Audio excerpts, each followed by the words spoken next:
بسم الله الرحمن الرحيم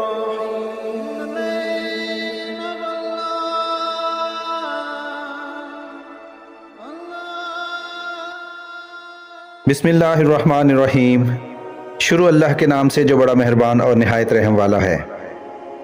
ایک مرتبہ سلطان صلاح الدین ایوبی کے جاسوسوں نے آ کر سلطان کو بتایا کہ ایک عالم دین ہے جو بہت اچھا خطاب کرتے ہیں اور عوام میں بے حد مقبول بھی ہو گئے ہیں، لیکن کوئی شک ہے جو ہم محسوس کر رہے ہیں لیکن آپ کو بتا نہیں پا رہے۔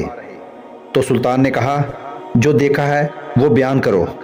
تو اس پر جاسوس بولے وہ عالم دین کہتے ہیں اپنے بچوں کو تعلیم دینا بھی جہاد ہے اور اپنے گھر کی ذمہ داریوں کو پورا کرنا بھی جہاد ہے۔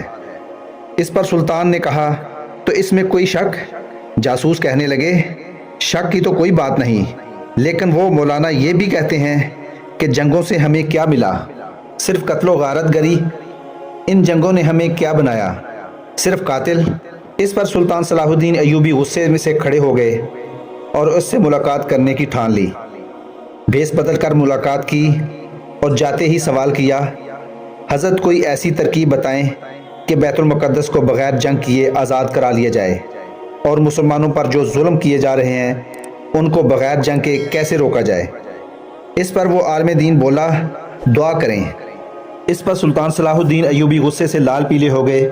وہ سمجھ گئے تھے کہ یہ عالم دین پوری صلیبی فوج سے زیادہ خطرناک ہے۔ سلطان نے اپنا خنجر نکالا اور اس کی ایک انگلی کاٹ دی۔ جب وہ درد سے کرا رہا تھا تو سلطان صلاح الدین ایوبی نے کہا کہ اب اصلیت بتاتے ہو یا تمہاری گردن اڑا دی جائے؟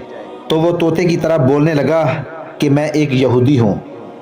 دوستو ویڈیو اچھی لگی ہو تو چینل کو سبسکرائب کریں اور ویڈیو دوستوں کے ساتھ بھی شیئر کریں۔ اللہ تعالیٰ آپ کا حامی و ناصر ہو۔